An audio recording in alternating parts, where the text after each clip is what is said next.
hidupnya semakin dicinta Allah Subhanahu wa taala dan Rasulnya.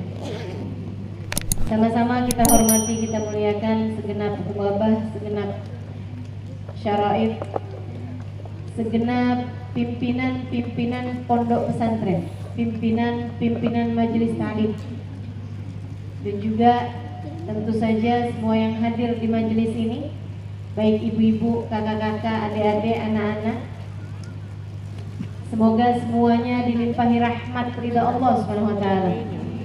Semoga semuanya disayang-sayang Allah Subhanahu wa taala. Semoga semuanya disayang-sayang Nabi besar Muhammad sallallahu alaihi wasallam, dan semoga semuanya mendapatkan syafaat Nabi besar Muhammad sallallahu alaihi wasallam insyaallah. Amin ya rabbal alamin. Semoga semuanya hidupnya dibahagiakan Allah, matinya di husnul khotimahkan, di akhirat nanti Allah masukkan semuanya ke dalam surga. Amin ya rabbal alamin. Meraih ketenangan hati, ini tema kita pada pagi hari ini. Meraih ketenangan hati, hati yang tenang, idaman bahkan para nabi. Allah ketika memerintahkan Nabi Ibrahim alaihissalam untuk mengerjakan taat, mengerjakan ibadah, sudah dilaksanakan oleh Nabi Allah Ibrahim. Nabi Ibrahim minta, Rabbi arini kaifa tuhyil mauta. Ya Allah, kasih lihat dong ya Allah bagaimana engkau menghidupkan barang mati. Binatang udah mati kau hidupkan tuh gimana caranya ya Allah? Qala awalam tu'min. Kata Allah, Ibrahim, kamu minta begitu memangnya kamu gak beriman kepadaku? Nabi Ibrahim bilang, Qala awalam tu'min. Qala bala walakin liyatma'inna qalbi. Ya Allah, tentu saya beriman padamu ya Rabb. Akan tetapi saya perlu melihat dengan mata saya agar liyatma'inna qalbi, hati saya jadi tenang. Jadi Nabi Ibrahim pun, para nabi-nabinya Allah, minta ketenangan hati, nyari ketenangan hati.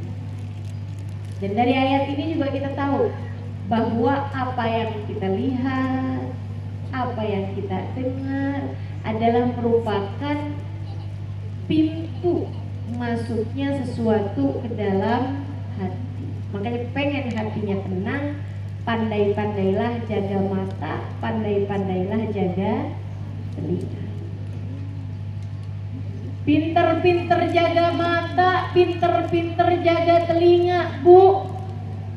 Kalau kepengen hatimu tenang, pinter-pinter jaga mata, pinter-pinter jaga telinga. Kalau hatimu pengen tenang, Dek, pinter-pinter jaga mata, pinter-pinter jaga telinga. Percaya saya deh, orang yang matanya terjaga, telinganya terjaga, hatinya lebih tenang. Hatinya lebih tenang.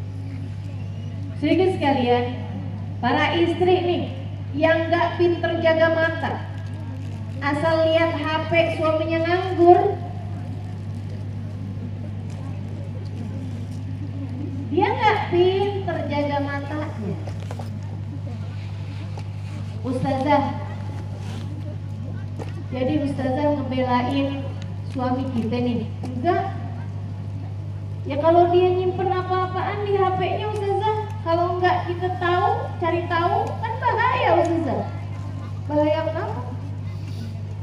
Teman-teman saudara sekalian, saya nggak bela suamimu, enggak, sungguh. Ini tuh bukan orderan para suami, bukan pesanan para suami. Bilangin dong ustazah, tuh bini saya tuh kerjaannya tukang ngecek HP mulu.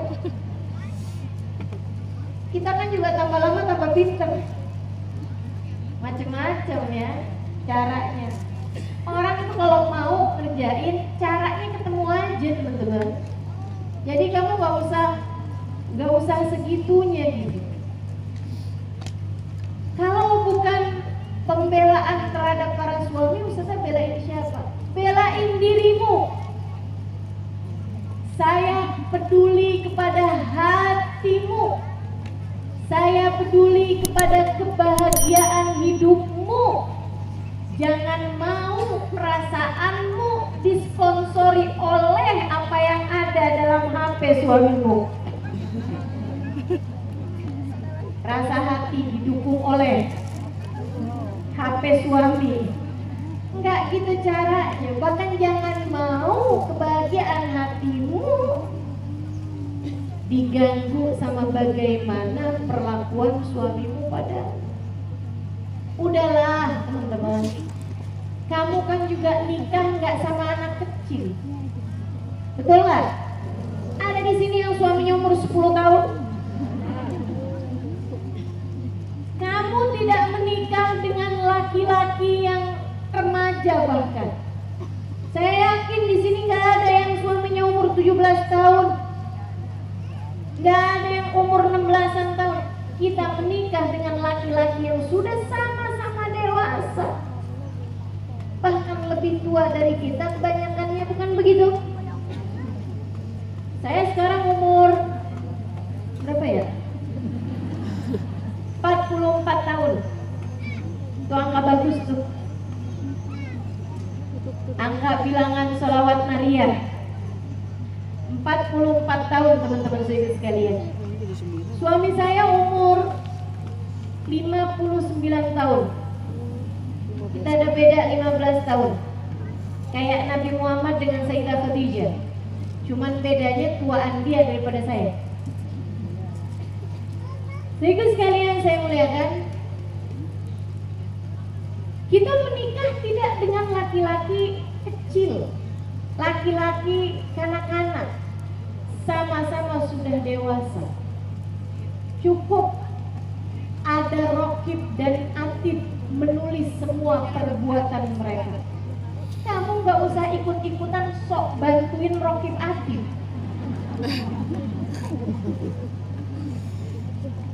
Kita harus memantau pergerakan suami.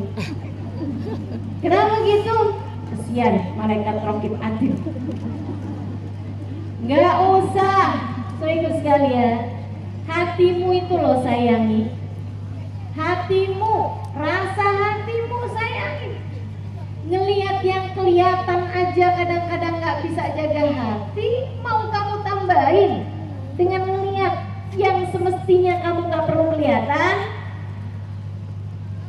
Nggak usah, nggak usah.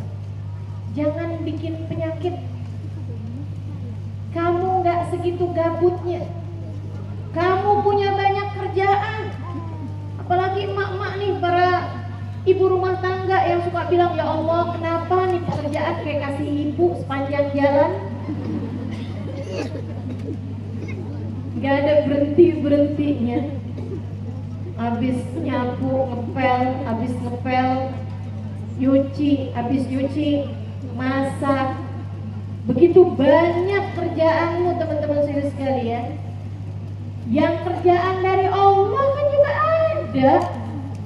Quranmu, zikirmu, hadir majelis seperti ini.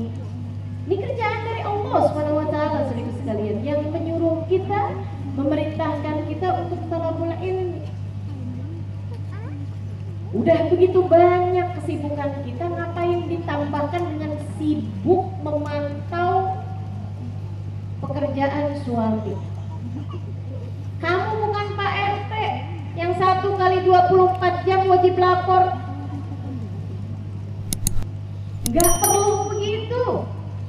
Biarkanlah Allah, Rasulnya, wa kafa billahi khabira. Cukup Allah sebagai sang pencari kabar. Cukup Allah sebagai yang memantau. Allah ada, malaikat raqib atid ada. Ya udah biarin, kita konsentrasi sama apa yang masuk di mata kita, sama apa yang masuk di telinga kita. Adik-adik yang belum nikah, pinter-pinter jaga mata deh, pinter-pinter jaga telinga. Yang udah nikah juga sih. Makanya saya tuh nggak pernah setuju sama acara reuni sekolah, reuni SMA, reuni kuliah, reuni SMP. Kalau hari lebaran tuh pada pulang kampung, ya Allah, dari SD reunian, reuni SD, reuni SMP, SMA. Habis itu ntar ada lagi reunian dengan teman sekampus. Begitu ya? Banyak benar acara. Itu berpotensi. Potensi apa? CLBK. Cinta lama bersemi kembali. Wah, Pak Ustazah, saya mah pinter jaga hati, pinter jaga diri. Bisa jadi, tapi yang laki-laki itu belum tentu. Sehingga akhirnya kamu pun mulai di WhatsAppin sama dia, jam 10 malam nanyain udah makan belum. Kamu lihat sebelah kamu ada laki-laki lagi ngorok, kamu gak pernah peduli saya udah makan atau belum. Ada yang peduli sama saya, nanyain saya udah makan apa belum. Teman-teman sekalian yang saya muliakan, tuh kalau ada kayak begitu, ini saya kasih tahu aja nih ya, semuanya nih. Yang tidak halal bagimu nanyain kamu udah makan apa belum di jam 9 malam, nanyain kamu mau makan apa, misalnya gitu kan ya, di jam-jam waktu malam, kecuali kalau dia pelayan restoran.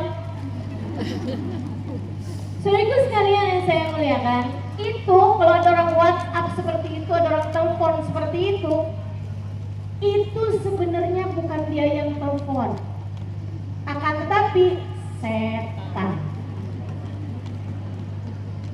Nabi yang bilang begitu kan saya, bukan. Kata Nabi, ma khala rajul wa imra'ah illa wa syaitan thalithuhuma. Tidaklah berdua-duaan laki-laki dan perempuan, melainkan yang ketiganya adalah udah.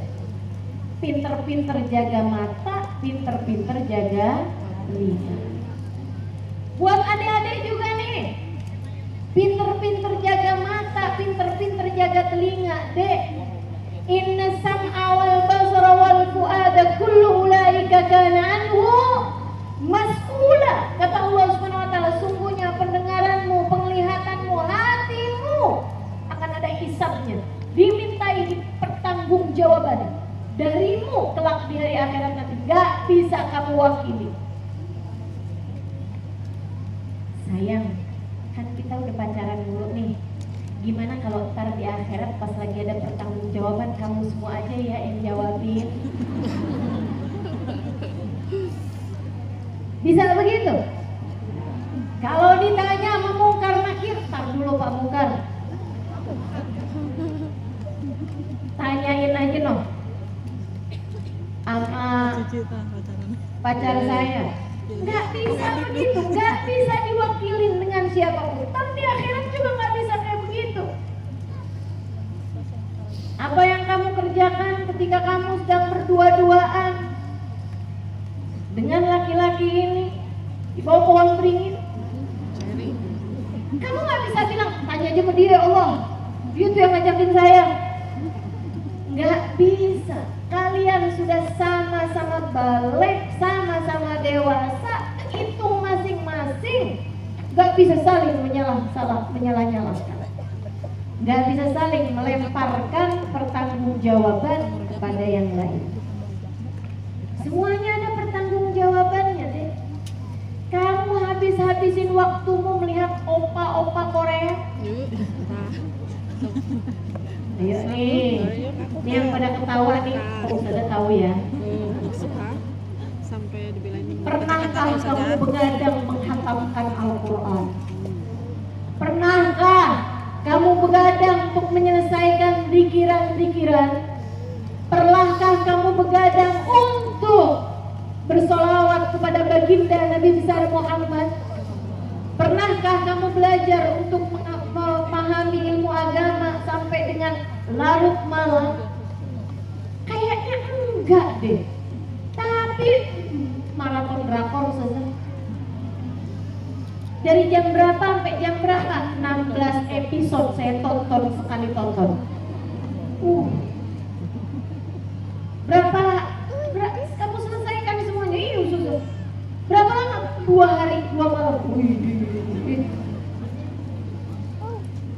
Inna lillahi wa inna ilaihi raji'un. Adik-adik serius sekalian, nanti kamu hidup dalam daya hayal. Nanti kamu hidup dalam halusinasi. Nanti kamu tuh ngebayangin bahwa yang namanya cowok itu adalah seseorang yang akan mempersembahkan bunga setiap kali kamu berjumpa dengannya. Para istri, saya tanya, ada lakimu yang begitu? Pakat tuh semuanya. Nggak ketemu deh. Dan tahukah kamu, bahkan di Korea sana itu ada banyak sekali perempuan-perempuan yang menjadi pembenci laki-laki. Ada banyak. Kenapa gitu? Lah tontonannya kayak begitu. Jadi ketika di alam nyata mereka mendapati suami mereka atau pasangan mereka tidak seperti yang mereka tonton di dalam tayangan-tayangan mereka, mereka pun rentan kecewa. Tapi pacar saya kayak gitu kok Ustazah. Setiap kali ketemu dia bawain saya coklat.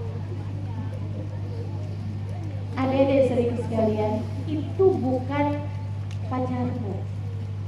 Yang sesungguhnya adalah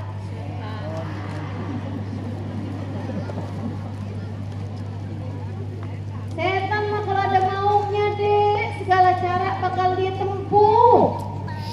Sehingga akhirnya bahkan yang perempuan habisnya dibayar dengan coklat Silver Queen setiap kali ketemu nih. Berapa ribu tuh harganya? Dia pun mau-maunya mempersembahkan hal paling mahal yang ada dalam hatinya, yang ada dalam dirinya. Apa itu? Harga diri. Habisnya gimana ya Ustazah? Kayak suasananya mendukung. Di luar hujan, kami nggak kebasahan. Gimana ngerjainnya? Di gudang. Zayyana syaitanu lahum a'malahum. Setan menghias-hiasi perbuatan mereka sehingga yang jelek-jelek kelihatan cakep. Emang bukan dia kok yang dia lihat, akan tetapi sayang, aku udah pernah ngomong belum sih sama kamu? Saya lihatin langit kok gelap di waktu malam, ternyata bintangnya pindah semua ke wajahmu.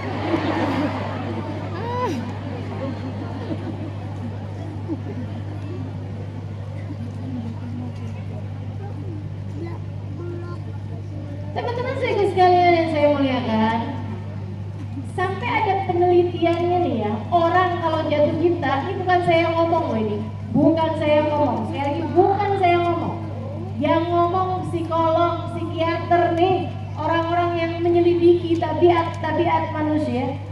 Mereka cerita teman-teman saya sekalian bahwasanya orang kalau lagi jatuh cinta semuanya siapapun aja jadi bahlul.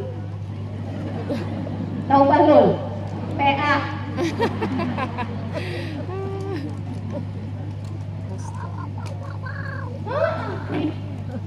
lihat apaan aja ingat yang dia cintai. Lihat donat ingat kamu.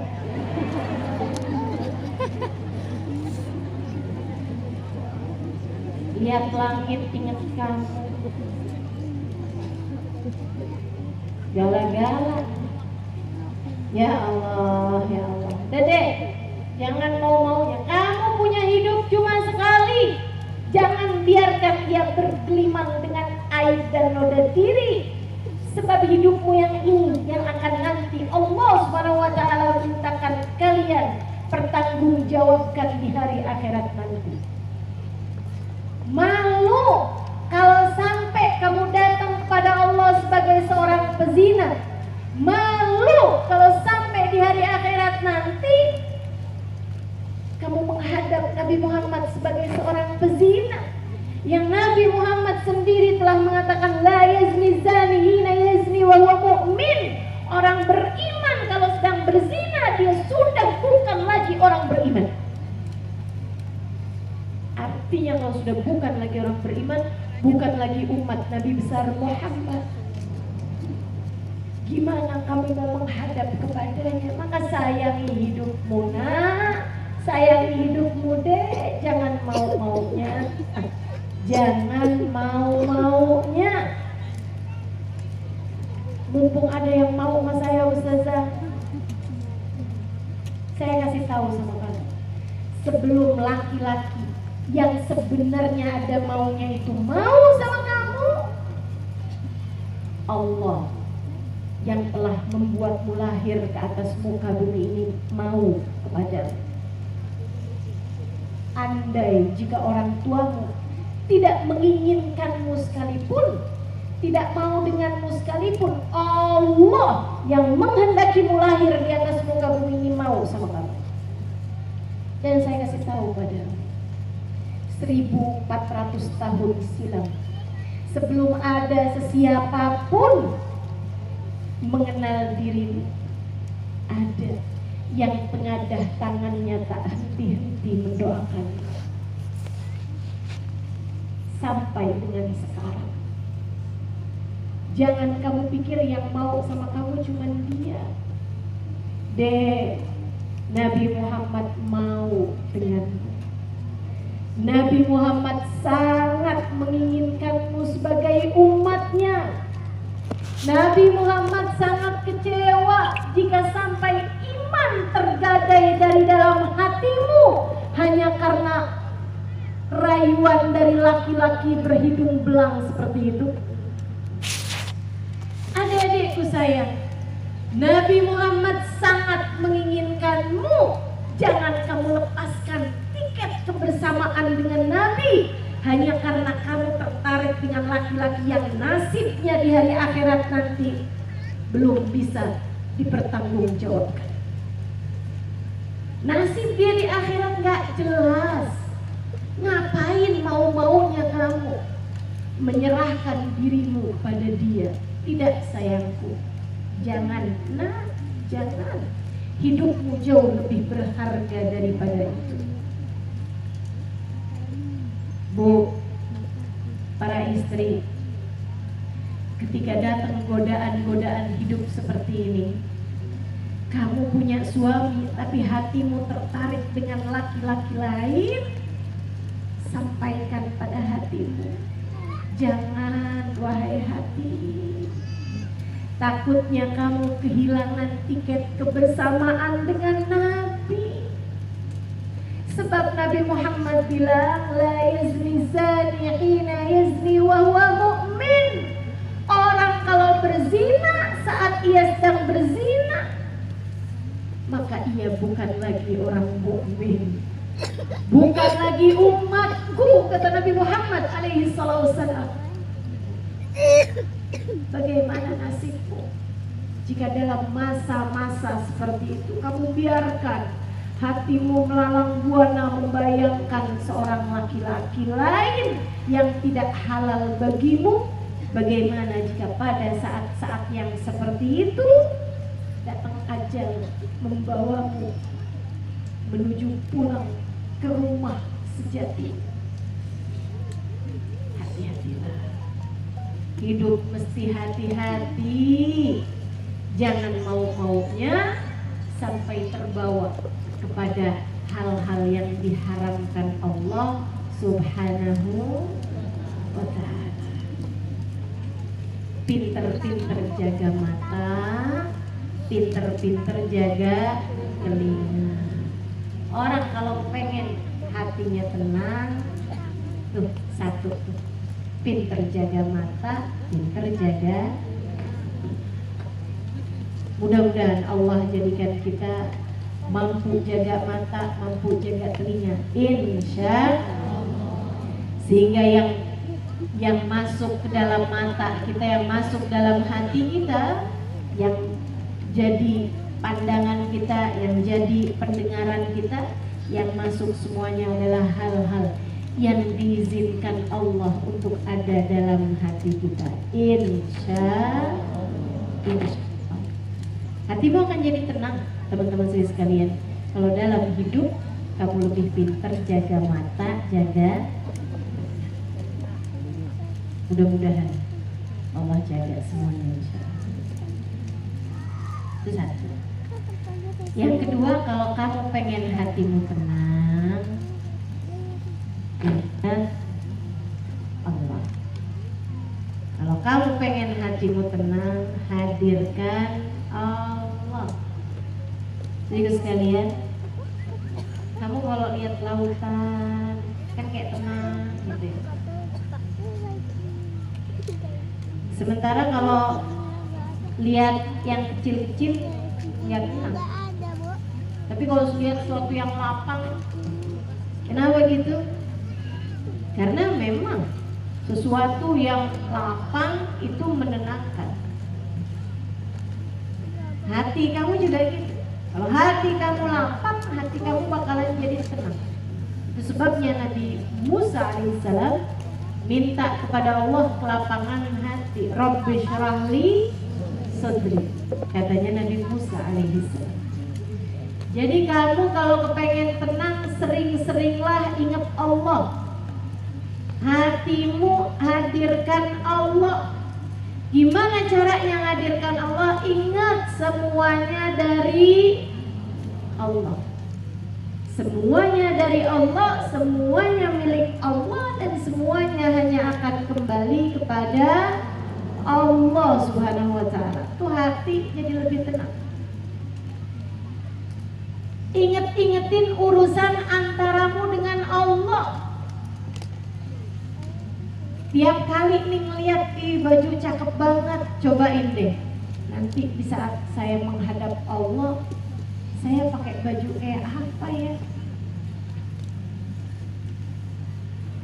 Nanti di saat saya menghadap di hari akhirat, hari, kata Nabi Muhammad, hari itu semuanya mulia, semuanya telanjang, illa man kasahullah, kecuali orang-orang yang dipakaikan baju sama Allah. Ada harinya nanti di akhirat, di mana semua akan digiring dalam keadaan telanjang, kecuali yang dipakaikan baju oleh Allah. Digiring dalam keadaan haus, kecuali yang diberi minum oleh Allah. Digiring dalam keadaan lapar, kecuali yang diberi makan oleh Allah. Digiring dalam keadaan hina, kecuali orang-orang yang dimuliakan oleh Allah. Maka tiap kali lihat baju bagus ya, saya pengen beli, kok nggak bisa beli, ingetin, tenang. Walibasut taqwa dzalika khair. Pakaian ketakwaan, pakaian ketakwaan itu adalah pakaian yang sesungguhnya yang akan kita pakai saat kita menghadap kepada Allah. Kalau kamu bisa punya baju bagus, ingat juga, ya Allah, Engkau telah memakaikanku baju seindah ini di dunia. Ya Allah, pakaikanlah pula aku baju yang lebih indah di hari akhirat nanti, ya Allah.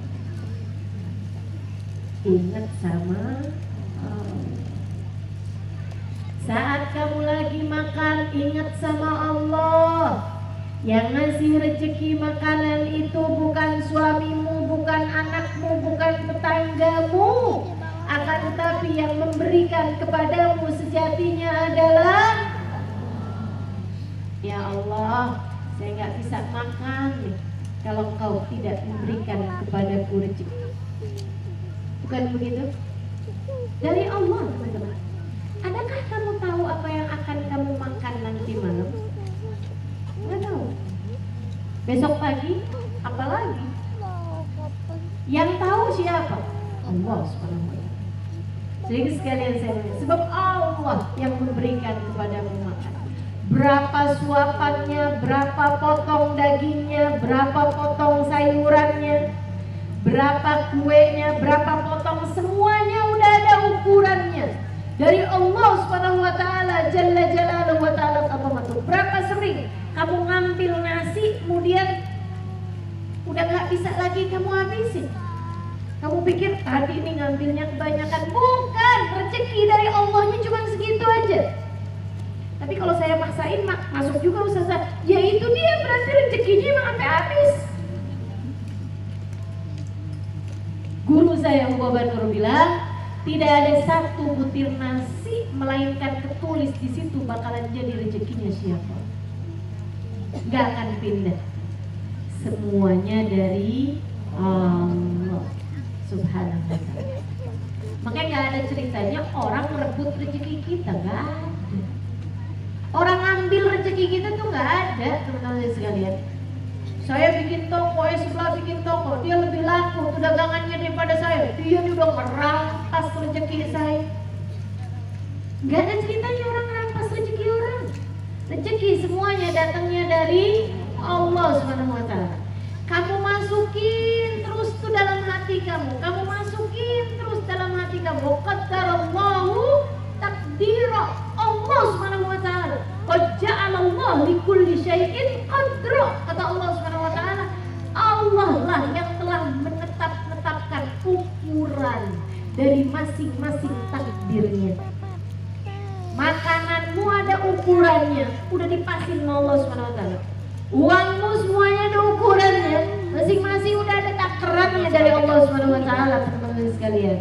Ada yang dikasih banyak kan, ada yang dikasih dikitan. Kamu hanya perlu memastikan bahwasanya masuknya rezeki dari arah yang halal. Sebab kalau rezeki masuk padamu dari cara yang haram, panjang akibatnya nanti di hari akhirat. Jangan mau-maunya sama sesuatu yang haram-haram. Yang sabar, nyari rezeki itu yang sabar. Ingat ceritanya Sayyidina Ali bin Abi Thalib. Jadi sekalian saya muliakan, Sayyidina Ali itu satu hari lagi naik keledai, pergi ke rumah salah satu sahabatnya.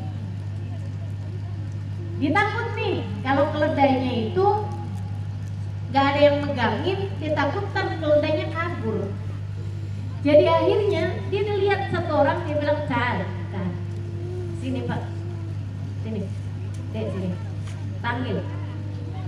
Dia bilang, "Pegangin keledai saya boleh gak? Saya mau ada keperluan dengan sahabat saya." Bilang, "Oh iya, tentu Pak, saya pegangin dah keledainya." Bapak masuk aja.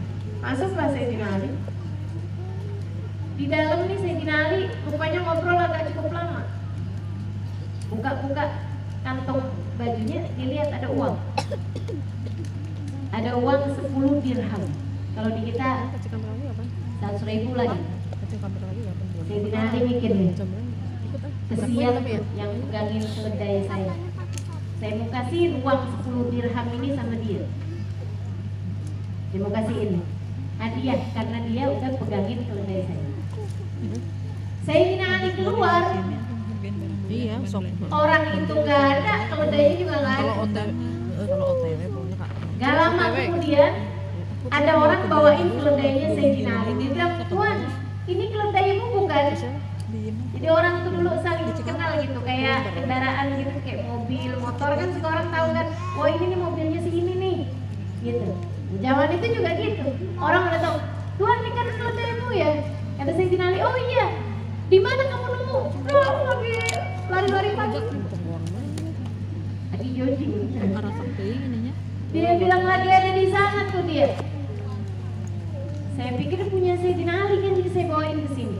Dilihat sama Sayyidina Ali, rupa-rupanya tali ikatnya tuh yang buat bawa keledai itu, buat mengelak keledai, itu juga hilang. Nah itu agak susah tuh, kalau keledai nggak ada tali pengikatnya tuh susah, yang galnya itu susah. Rupa-rupanya si orang tadi ini disuruh pegang keledai, dipikir lumayan nih, tali keledainya nih kayaknya mahal nih. Jadilah sama dia dilepas tuh tali keledai, dicuri. Habis itu kan keledainya nggak ada yang pegangin, kabur.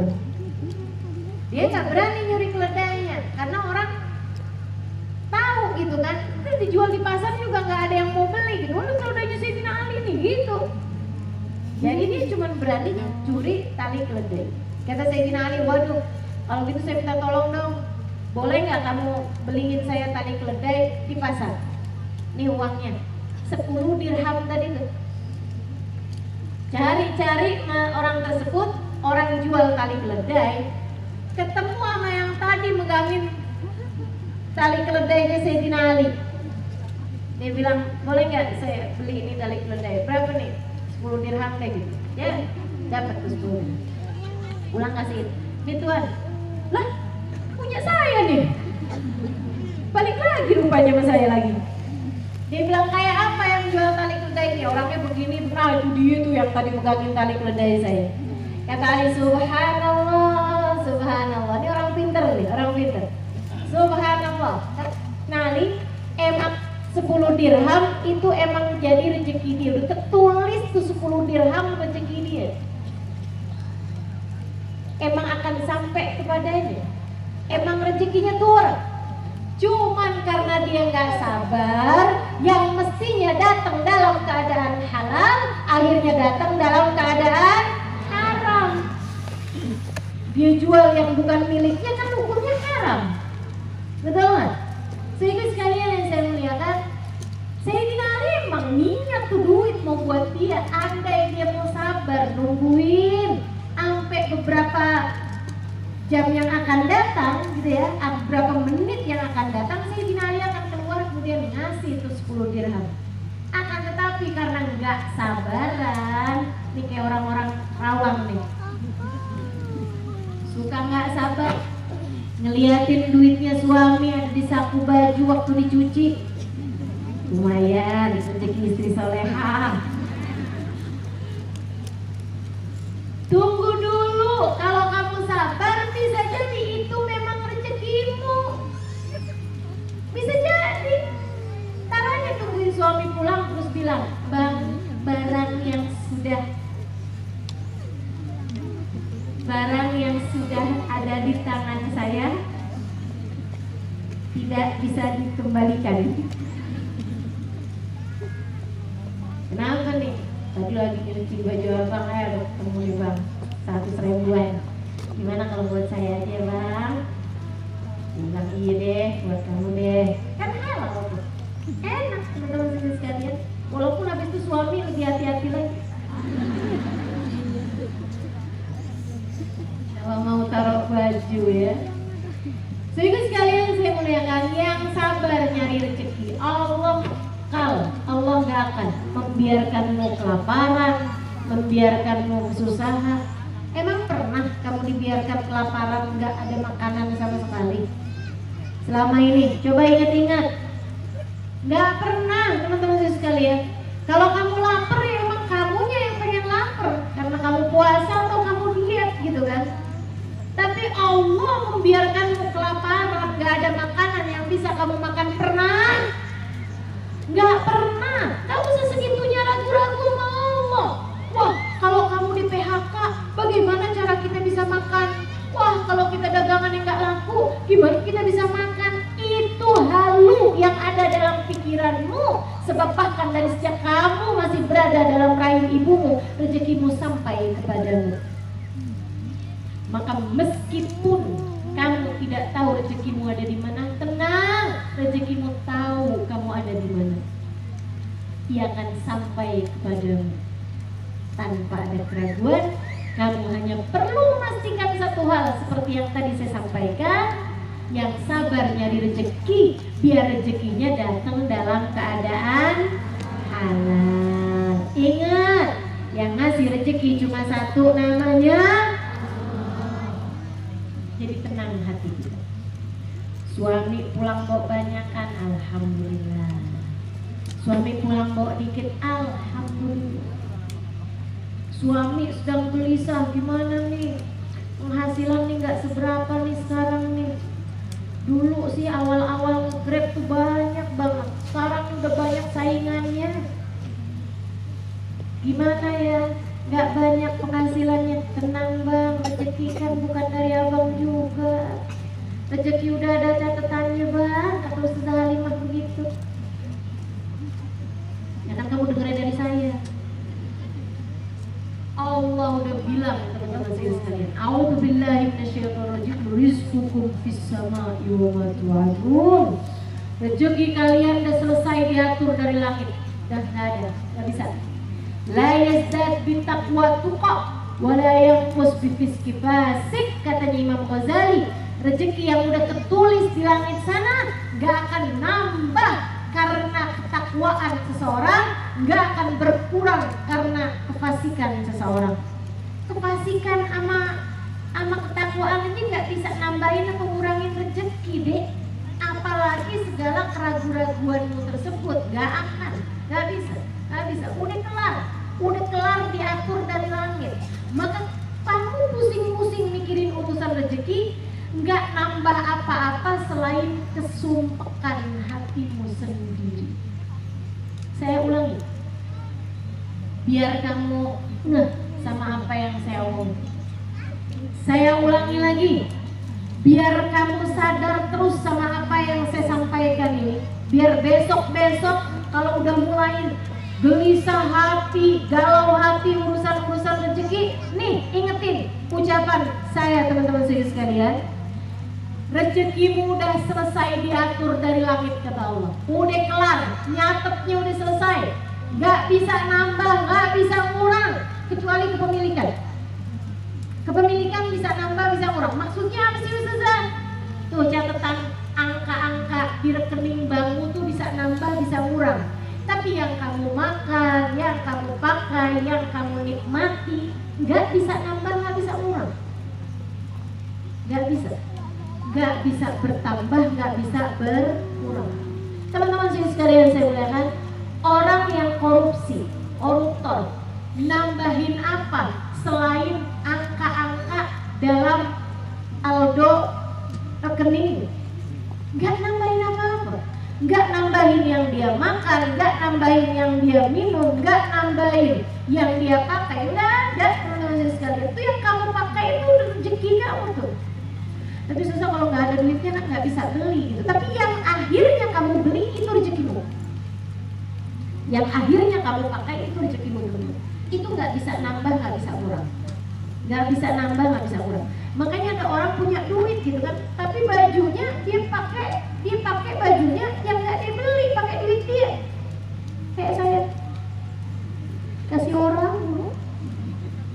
Teman-teman sekalian yang saya muliakan, itu karena memang rezeki sama saldo rekening itu nggak ada kaitan. Orang yang korupsi itu, apakah mereka bisa menikmati hasil korupsinya?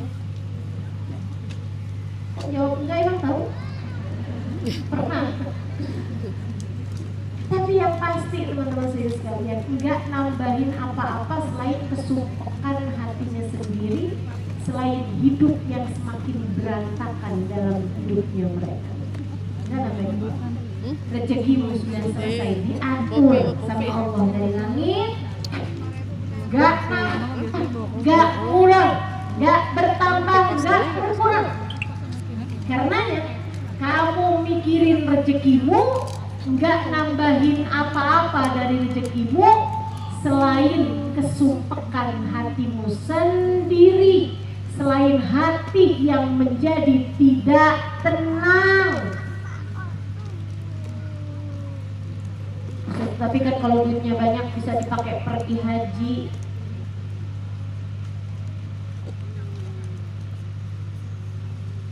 Kalau duitnya banyak kan ustazah bisa sering-sering pergi umroh.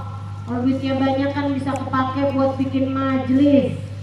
Bu, ini tuh urusannya urusan rezeki dari Allah. Ada banyak orang duitnya banyak kak pergi-pergi haji, betul?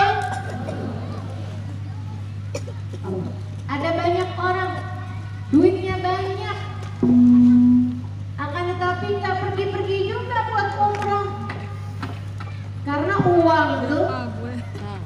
Kalau dari yang haram, dari yang syubhat bakal pakainya juga buat yang haram, yang syubhat. Kalau dia berasal dari sesuatu yang halal, maka akan terpakainya juga untuk sesuatu yang halal. Nggak nambahin apa-apa, percaya saya, nggak nambahin apa-apa dari apa yang telah dituliskan Allah Subhanahu wa Ta'ala. Kamu ketika mikirin urusan rezeki, kamu ketika pusing urusan rezeki, kamu ketika kebanyakan pikiran urusan rezeki, ini teman-teman, nggak nambahin rezekimu, yang ada adalah nambahin galaumu, nambahin sumpah hatimu, nambahin kegelisahanmu, dan bisa jadi juga nambahin dosa-dosamu. Jadi nggak usah terlalu di insya Allah. Ingat Allah. Kalau kepengen hatimu lapang, ingat Allah. Yang ngatur hidup Allah. Masa sih hati nggak tenang? Saya tanya nih, yang ada di sini nih, yang sudah pernah naik pesawat terbang, atau yang sering naik pesawat terbang, atau yang pernah pergi haji, pergi umroh, pergi ke luar negeri yang agak jauhan. Saya tanya ya, ada di sini banyak pasti teman-teman sekalian. Saya tanya, waktu di atas pesawat tidur apa nggak tidur? Tidur di atas pesawat. Sehingga sekalian saya muliakan, kok bisa kamu tidur di atas pesawat padahal kamu nggak kenal sama pilotnya? Kalau terus sama pilotnya iseng saya mati-matiin iseng saya udah putus asa nih, mari kita bunuh diri bareng-bareng. Bisa apa enggak? Bisa aja sebenarnya. Kalau pilotnya mau kayak begitu, teman-teman saya sekalian, kamu naik pesawat nggak kenal pilotnya, segitunya kamu bisa segitu tenang sampai kamu bisa tidur di dalam pesawat. Kamu bisa tenang naik di atas pesawat. Kenapa? Karena kamu tahu ada pilotnya. Padahal pilotnya kamu gak kenal. Seribu sekalian yang saya muliakan, ini saya kasih tahu, di dalam hidupmu ini ada pilotnya, teman-teman seribu sekalian. Pilotnya Allah. Masa kamu gak tenang? Pilotnya Allah, Kak. Pilotnya Allah, Dek. Pilotnya Allah, Mbak. Pilotnya Allah, Bu. Pilotnya Allah, Nek. Yang tenang. Ada Allah. Ada Allah. Ustazah, saya sampai di usia segini belum ada yang melamar saya juga. Tenang. Hidupmu sudah diatur sama Allah. Tenang. Kamu hidup tidak kamu jalanin sendirian. Ada pilotnya, namanya dia tahu yang terbaik untuk dirimu. Dia memberi kepadamu yang paling kamu perlukan, bukan yang paling kamu inginkan. Saya ulangi, pilot hidupmu adalah Allah. Dia akan memberi kepadamu yang paling kamu perlukan, bukan yang paling kamu inginkan. Makanya ketika saya menikah 20 tahun sudah, 21 tahun sudah, belum dikasih anak, hati saya tenang, tetap tenang. Kenapa gitu? Sebab saya tahu Allah memberi kepada saya apa yang saya perlukan, bukan apa yang saya inginkan. Untukmu yang belum menikah, tuh hati kamu yang tenang, Allah memberi kepadamu yang kamu perlukan, bukan yang kamu inginkan. Bu, kalau lagi ngaca, kamu jangan pikir kenapa ya Allah ngasih hidung saya kayak begini amat. Apa oplas aja saya ya, biar hidungnya kayak hidung Nabi. Katanya kan hidung Nabi alfiul anfi, hidung Nabi kayak huruf alif, tinggi dan mancung. Kenapa nih hidung saya kayak huruf ta? Lebar baringan. Oplas aja apa ya? Ingetin, wahai diri, Allah memberi apa yang kita butuhkan, bukan apa yang kita inginkan. Tenang aja. Orang tuh kalau hidungnya pesek biasanya umurnya panjang, nafasnya hemat. Itu bercandaan saya sama suami. Hidung suami saya tinggi. Teman-teman sih sekalian yang saya muliakan, nggak usah khawatir gitu terhadap berbagai macam hal. Ada Allah sebagai pengendali kehidupan kita. Allah akan selalu memberi kepada kita apa yang kita butuhkan, bukan apa yang kita inginkan. Nyatanya sampai dengan sekarang kamu baik-baik saja bukan? Tapi hati saya sedih terus, Ustazah, hati saya galau terus. Ya itu urusanmu. Kamu yang harus mampu mengendalikan hatimu itu.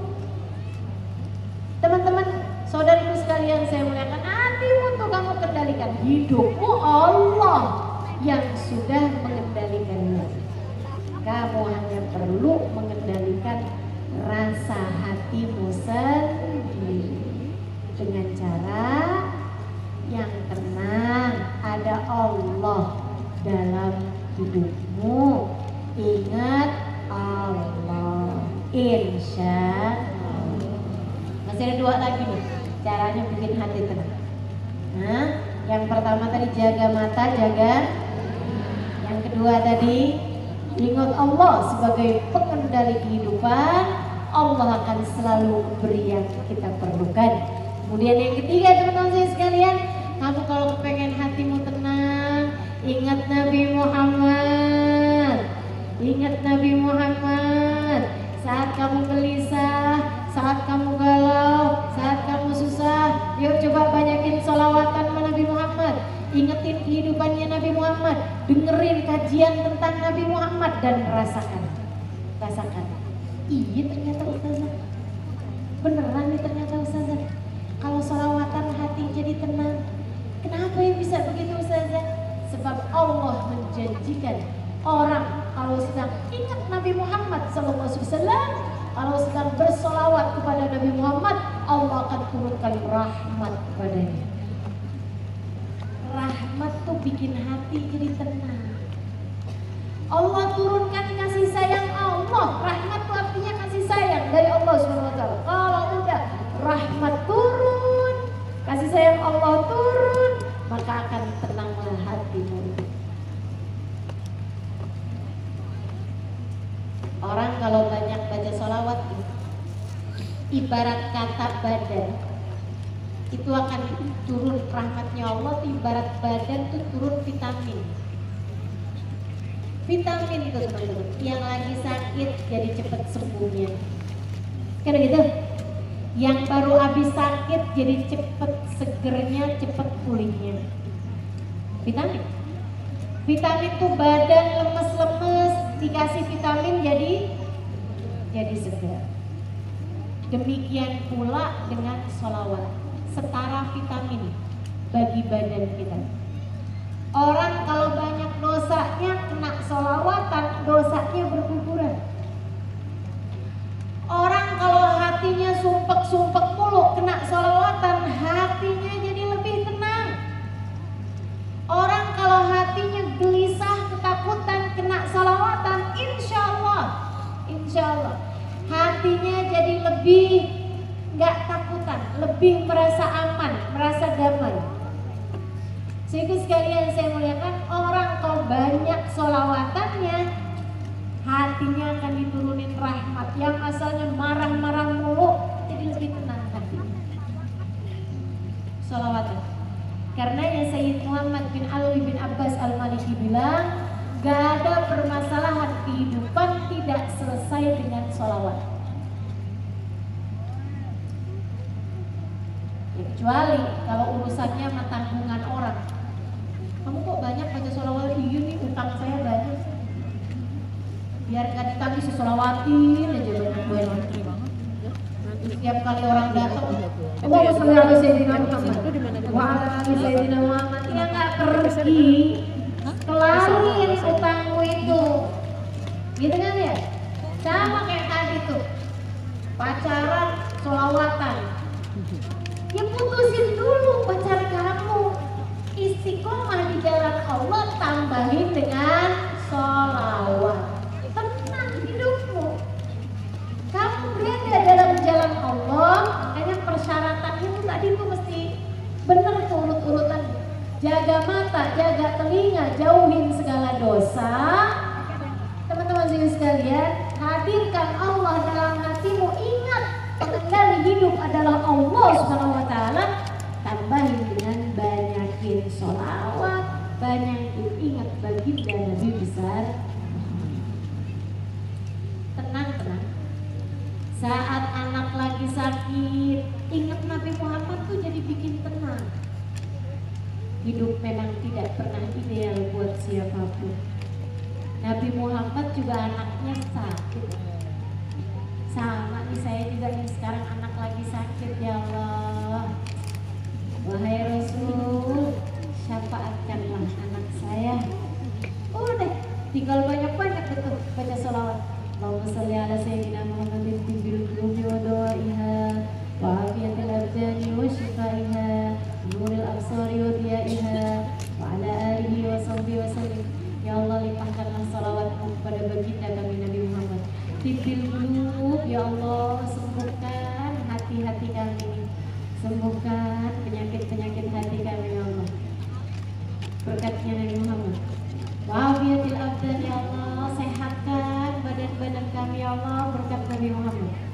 Nuril absar, ya Allah, terangkan mata kami yang ini, terangkan pula mata batin kami ya Allah dengan berkatnya Nabi Muhammad.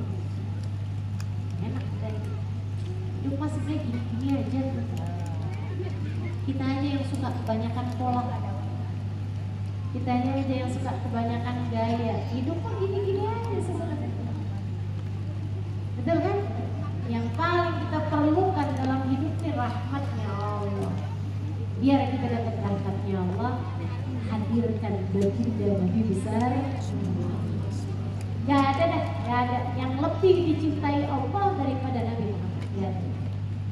Kamu kepengen Allah berkenan memandangmu dengan pandangan kasih sayang, jadikan ada Nabi Muhammad di lisanmu, jadikan ada Nabi Muhammad di pikiranmu, jadikan ada Nabi Muhammad di dalam hatimu. Maka hatimu, pikiranmu, lisanmu akan banyak dituruni rahmatnya Allah Subhanahu. Ya, selawatan yang banyak, selawatan yang banyak dalam hidup, biar beres semuanya urusan-urusan kita, insya. Biar pada tenang hati kita, insya. Biar gak takutan mulu dalam hidup, biar gak takutan mulu dalam hidup. Banyakin sholawat, biar tenang hatimu. Banyakin sholawat, insya Allah. Amin ya rabbal alamin. Itu yang nomor 3. teman-teman saya sekalian, ingetin Nabi Muhammad, hadirin Nabi Muhammad. Galau-galau jangan nyari tontonan-tontonan yang gak jelas, dengerin aja kajian tentang Nabi Muhammad, bikin hati lapang. Cobain teman-teman saya sekalian. Habis itu sholawatan yang banyak-banyak, baca kitab maulid, baca, hadirkan hati kamu di dalamnya, cari tahu makna-maknanya. Semakin kamu sering menghadirkan Nabi Muhammad, semakin terpandu hidupmu, semakin terang jalan hidupmu, semakin banyak rahmat Allah kepadamu, semakin tenanglah hatimu. Jadi kita akan tutup majelisnya juga dengan salawatan. Namun sebelumnya saya akan terangkan dulu hal terakhir yang bikin hatimu menjadi tenang. Saudara sekalian saya mulaikan. Sebelum lupa yang terakhirnya saya ingetin dulu yang pertama apa tadi? Jaga mata, jaga telinga, jauhin dosa, dan lebih tenanglah hati. Yang kedua, ingat Allah, banyakin zikir menyebut nama Allah.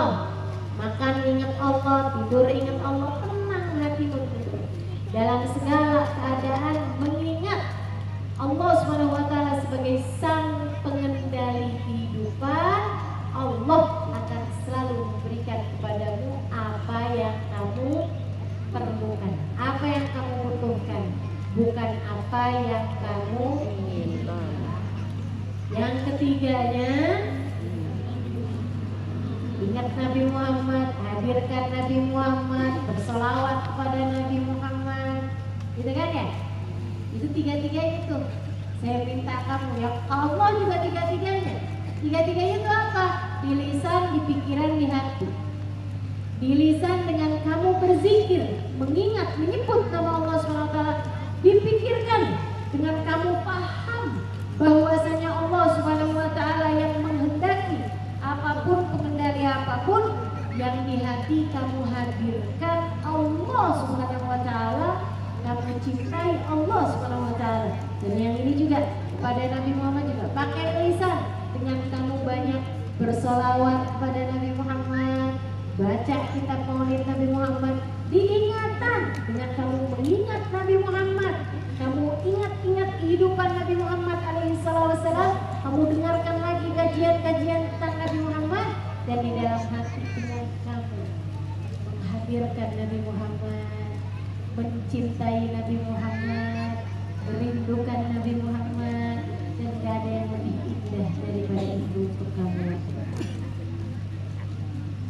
Gak ada lagi yang lebih indah dalam hidupmu daripada kamu menghadirkan manusia paling indah, daripada kamu mengingat kehidupan manusia paling indah, daripada kamu mencintai manusia paling indah, baginda Nabi besar Muhammad. Kalau sering banget, nanti lama-lama bukan kamu yang menghadirkan Nabi Muhammad, tapi kamu dihadirkan Nabi Muhammad.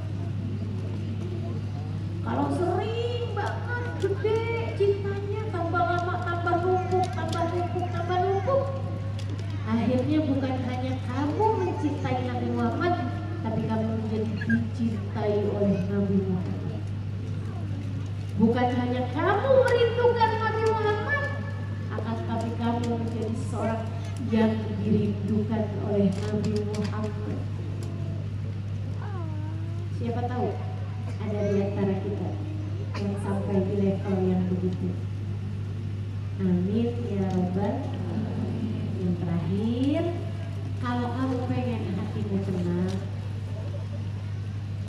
cintai orang-orang soleh, cintai para ulama, cintai para sahabat Nabi, cintai keluarga Nabi, cintai Sayyidah Khadijah, cintai Sayyidah Fatimah, cintai Sayyidah Aisyah, cintai Sayyidina Hasan Hussein cucu Nabi Muhammad, cintai Sayyidah Zainab, Sayyidah Ummu Kalthum, Sayyidah Ruqayyah. Selain Sayyidah Fatimah, mereka adalah putri-putri Nabi besar Muhammad. cintai Sayyidah Fatimah sebagai yang terbaik dari semua perempuan yang hidup di zaman Nabi Muhammad. Teman-teman saudara sekalian yang saya muliakan, inna ya Fatimah Sayyidah bisa dijawab. Sesungguhnya kau hai Fatimah pemimpin wanita surga. Hatimu tenang. Kalau cintanya sama orang-orang saleh, kumpulnya sama orang-orang saleh, ziarahnya datangnya kepada orang-orang saleh, ziarahin makam para wali, teman-teman, ziarahin makam Nabi, teman-teman sekalian, bikin hati jadi tenang, bikin hati jadi lebih damai. Nah kamu bisa-bisanya hidup di sini cuma melihat mukanya koruptor, melihat mukanya artis, ya sumpah hidup kamu. Tahu semua ceritanya artis, tahu semua mukanya orang-orang yang bahkan Allah tidak izinkan mereka untuk mengingat Allah SWT dalam hidupnya. Hidupnya sendiri udah sumpah, ngapain kamu tontonin mulu, akhirnya bikin hati kamu jadi sumpah. Sering sekalian yang saya muliakan, maaf ya saya kasih tahu teman-teman sekalian, tuh yang di Korea sana tuh berapa sering kamu dengar aktor, aktris Korea yang bunuh diri? Iya, betul. Sering apa nggak pernah? Sering. Sering, teman-teman sekalian. Dan mereka sendiri hidupnya nggak tenang.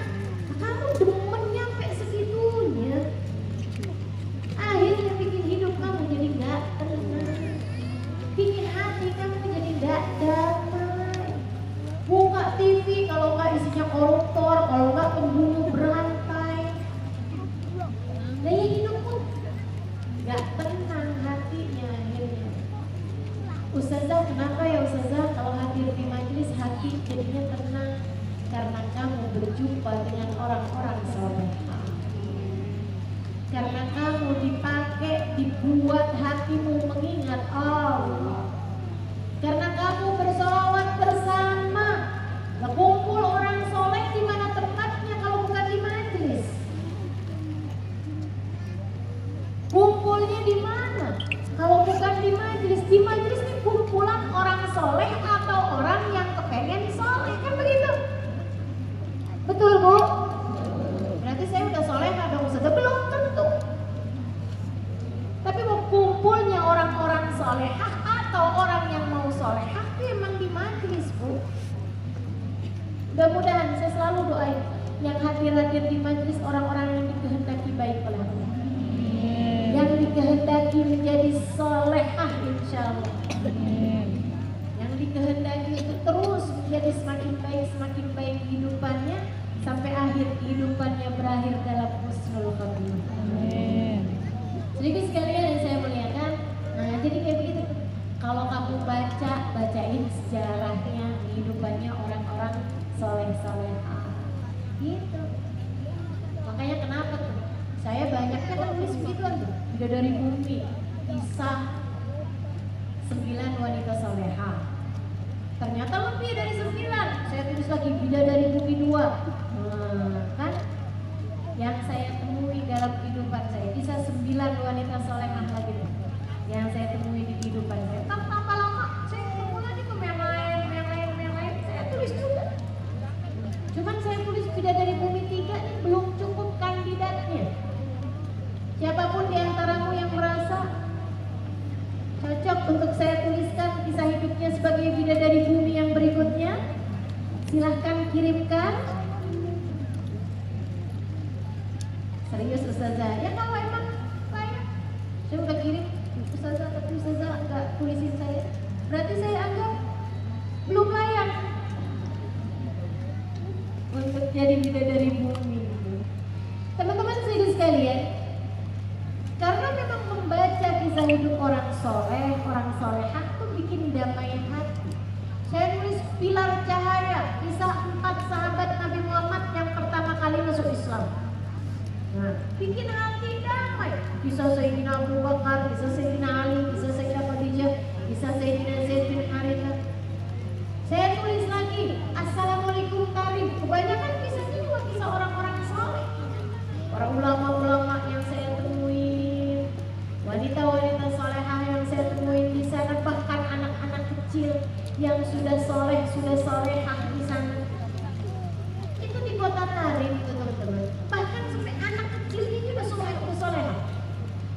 Belum lama nih, saya nggak tulis aja tuh di Bidadari di Assalamualaikum Tarif karena baru tahu ceritanya nih. Habis lebaran kemarin tuh saya dapat foto. Saya bilang Habib Umar bin Hafid berfoto dengan sekitar 70 sampai dengan 100 anak-anak kecil. Ya, saya nggak tahu gitu jumlahnya, sekitar 100-an orang lah. Anak-anak kecil yang belum balik. Teman-teman, umur mereka antara 6, 7, 8, 9, 10, 11, 12 gitu ya. 13, pokoknya yang belum balik lagi. Anak kecil semuanya, laki-laki semua. Habib Umar bin Hafid berfoto di antara mereka itu. Kecil-kecil semuanya, beliau foto. Beliau sendirian yang sudah dewasa gitu. Yang lain semua anak-anak. Cakep bener fotonya. Anak kecil-kecil, hidungnya bermancung-mancung, orang Arab, yang lupa. Itu kecil-kecil udah pada pintar bahasa Arab loh, orang Arab. Jadi kan sekalian, saya liatin gitu kan, ya Allah seneng bener saya liatnya. Lucu-lucu, bagus-bagus mukanya, cakep-cakep, ceria-ceria. Saya lebih seneng lagi baca caption, baca keterangan di bawah foto ini. Dia bilang ini adalah anak-anak. Yang ini yang kita sering banget.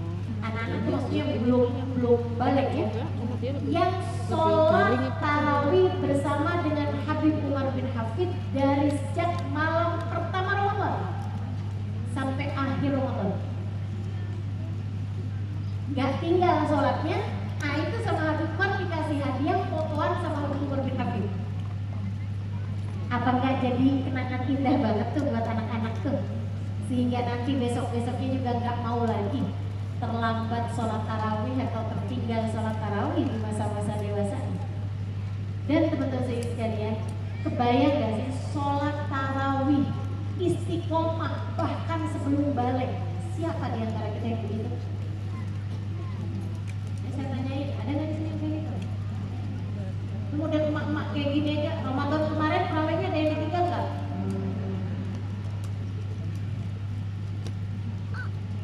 Ada juga si Ustazah, habisnya ngantuk banget Ustazah. Habisnya saya pakai buat mudik Ustazah. Jadinya di perjalanan saya nggak bisa sholat tarawih Ustazah. Bisa loh sholat di perjalanan. Tapi belum, ya Ustazah. Masalahnya mau apa nggak mau itu aja tuh. Kamu tuh bukan nggak bisa, kamu nggak mau. Kalau kamu mau, kamu akan bisa sendiri. Kamu masalahnya bukan mampu nggak mampu, tapi mau nggak mau. Kalau kamu mau, kamu menjadi yang mampu. Di mobil aja ya. Nyatanya kemana-mana bisa tuh nyampe aja, tapi sholat tarawih nggak ditinggal. Belum ada ceritanya, insya Allah mudah-mudahan ya. Mudah-mudahan umur kita nyampe ke Ramadan berikutnya. Amin. Teman-teman sekalian, mereka adalah anak-anak yang istiqomah dari pertama Ramadan sampai akhir Ramadan sholat berjamaah bersama dengan Habib Umar bin Hafid. Teman-teman, sholat tarawih bersama dengan Habib Umar itu setiap malamnya baca 2 juz Al-Quran dalam tarawihnya. Ada anak-anak dan itu hampir 100 orang. Makmumnya beliau berapa khusus anak-anak semua? Enggak, makmumnya ribuan. Di antara ribuan tersebut ada 100 anak-anak yang istiqomah berjamaah. Masya Allah. Indah ya, negara itu indah. Kenapa bisa indah teman-teman saya sekalian? Karena semuanya itu tadi menjaga mata, jaga telinga, jauh dari dosa, selalu menghadirkan Allah dalam hati mereka, gitu. Kemudian dekat dan banyak bersolawatnya kepada baginda Nabi besar Muhammad. Dan yang keempat, mereka berkumpul bersama-sama dengan orang-orang soleh. Hatinya penuh cinta dengan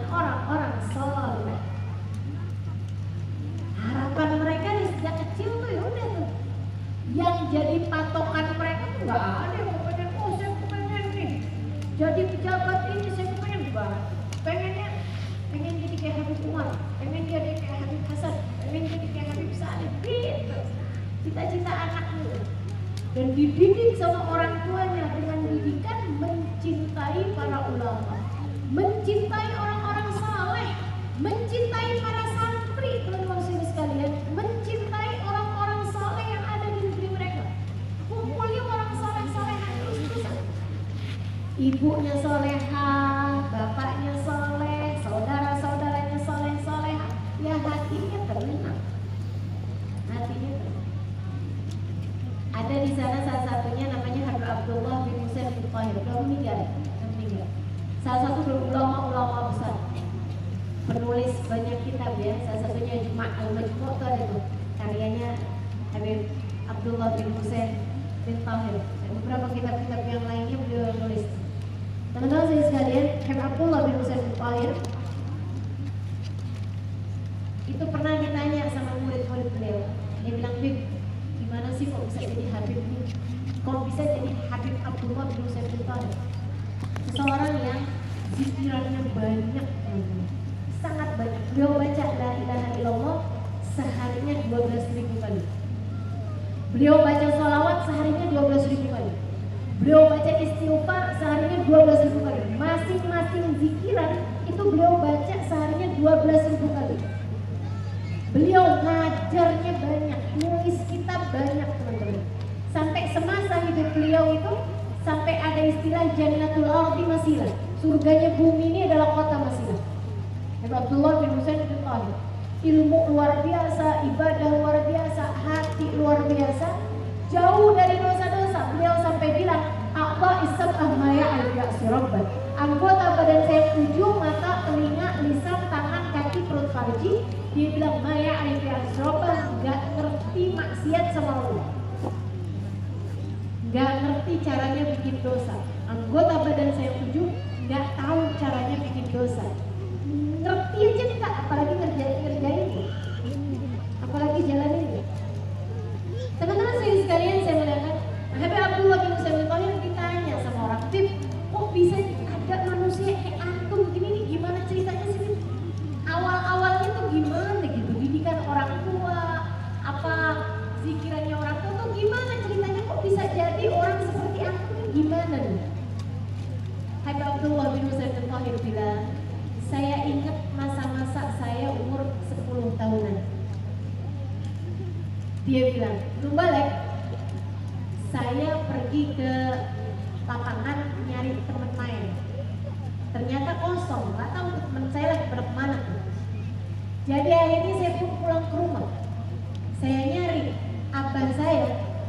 Dia bilang abah saya lagi sholat sunnah. Betul. Siang-siang gitu kan gabut, gak ada kerjaan, sholat aja gitu. Orang soleh tuh, gak ada kerjaan gabut. Kita apaan kalau gak ada kerjaan?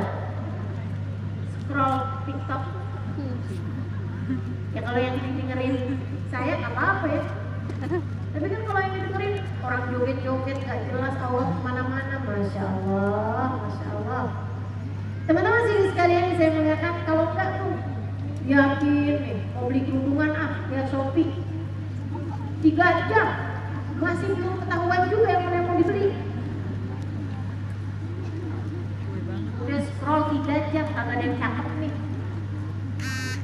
Kok bisa kamu mau belinya kayak gimana? Yang kayak Ustazah Kakak. Sehingga sekalian saya muliakan, nih beliau gak ada kerjaan gitu kan, sholat. Ayahnya Habib Abdullah bin Husain bin Tahir, Habib Husain. Sorry sekalian saya muliakan, nyari saudaranya lagi buka kitab, nyari ibunya